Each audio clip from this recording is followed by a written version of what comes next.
ជំរាបសួរពុកម៉ែបងប្អូនទាំងអស់គ្នាថ្ងៃនេះខ្ញុំមានមុខម្ហូបថ្មីមួយទៀតហើយមកបង្ហាញពុកម៉ែបងប្អូនគឺ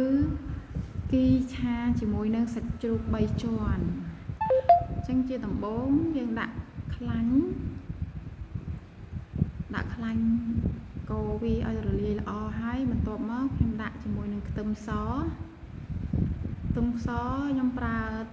ចិញ្ច្រាំមាត់ហើយខ្ទឹមក្រហមខ្ញុំអត់ចិញ្ច្រាំទេទុកឲ្យយើងញ៉ាំទៅប៉ះម្ដុំទៅឆ្ងាញ់អញ្ចឹងណាបើសិនជាបងប្អូនចេះញ៉ាំម្ទេសអាចដាក់ម្ទេសលីងជាមួយគ្នាជាមួយនឹងខ្ទឹមនឹងហើយទៅធ្វើឲ្យឈ្ងុយហើយនឹងឆ្ងាញ់ដែរណាប៉ុន្តែសម្រាប់គ្រួសារខ្ញុំប្តីខ្ញុំក៏អត់ចេះញ៉ាំហើយអញ្ចឹងហើយអត់ដាក់ទេម្ទេសនៅពេលនេះចាំដាក់នៅចុងក្រោយគឺយើងដាក់ម្ទេសមូលតែម្ដងអត់តែធ្វើអត់ឲ្យហិនណាចឹងខ្ទឹមហ្នឹងយើងលីងរហូតទាល់តែខ្ទឹមហ្នឹងស្រពាប់ល្អទៅយើងដាក់សាច់ជ្រូកចូលហើយសាច់ជ្រូកហ្នឹងយើងកុំប្រើសាច់សុទ្ធអត់ឆ្ងាញ់ទេយើងប្រើសាច់3ជាន់ដែលមានជាតិជាប់ខ្លាញ់ខ្លះទៅឆ្ងាញ់ខ្ញុំបានប្រើសាច់ជ្រូកនេះចំនួនប្រហែលជា3ខាំហើយកិនជាមួយនឹងម៉ាស៊ីនកិនសាច់ម៉ត់ល្អបងប្អូនយើងប្រើវែកឆាចុំបន្តិចចឹងមកដើម្បីឲ្យសាច់ជ្រូកនឹងដាច់ចេញពីគ្នាល្អហើយខ្ញុំបានប្រើទឹកបន្តិចដែររងាស់ឲ្យសាច់នឹងឆ្អិនល្អហើយពួកអីយើងខ្លាចទៀមឆាអញ្ចឹងទៅអត់ឆ្អិនសាច់ណាជាងយើងប្រើទឹកបន្តិចហើយបន្ទាប់មក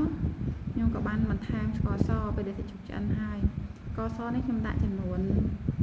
4ស្លាបព្រាជ័រហ្នឹងជ័រដែលគេយកទៅញ៉ាំបាយហ្នឹងចាបន្ទាប់មករៀងស្ទើថែមបន្តិចទៀតអញ្ចឹងដាក់ប៉ុណ្ណឹងយើងកូរធ្វើយ៉ាងណាឲ្យស្ករហ្នឹងរលាយល្អទើបយើងដាក់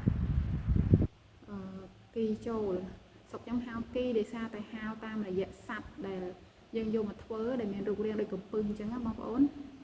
ហើយខ្ញុំប្រើចំនួន2ស្លាបព្រាបាយស្លាបព្រាខ្លីគីនេះអត់សូវប្រៃទេដោយសារតែអ្នកស្រុកគាត់ធ្វើហើយស្អាតមែនតើអត់មានទិញកំទីឬក៏ធូលីអីទេគឺគាត់ប្រើតែអនាម័យនិយាយទៅគាត់ប្រើស្បៃប្រើអីហាល្អបងប្អូន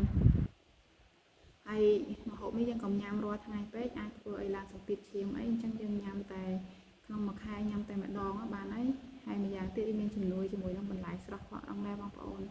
ខ្ញុំឆាជ្រុំរហូតទាល់តែគីនឹងរលាយសព្វជាមួយនឹងសាច់ជ្រូកល្អហើយខ្ញុំបានលេងទ្រាប់ពុតញងដែរប៉ុន្តែបានបង្ហាញបងប្អូនពេលដែលគីនឹងឆ្អិនខ្ញុំដាក់ទ្រាប់ពុតញងចូលតែម្ដងជាមួយនឹងម្ទេសដែលខ្ញុំបានត្រៀមរួចហើយដែរចាតែប៉ុណ្ណេះមកឆ្អិនហើយបងប្អូនហើយយើងមានអន្លក់បេះក្បែរផ្ទះយើងមានដូចជាពោតបារាំងត្រប់វែងកសក់ស្ដាយគួរ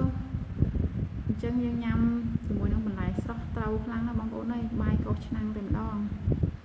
ហើយយើងថែមជាមួយនឹងសាច់ជ្រូកស្ងោរស្លឹកបាសត្រីអាំងហើយផ្លែឈើមានតែមនក្បែរផ្ទះហ្នឹងជំនួយគ្រាប់ឈាមយើងញ៉ាំអាហារមួយពេលនេះយើងត្រូវគិតគូរពីសុខភាពដែរយើងញ៉ាំប្រៃយើងត្រូវតែមានទឹកសម្លអញ្ចឹងទៅណាទឹកសម្លហ្នឹងស្ងោរសាបអញ្ចឹងទៅអរគុណច្រើនបងប្អូនសម្រាប់ការទស្សនាវីដេអូសូមអរគុណជម្រាបលា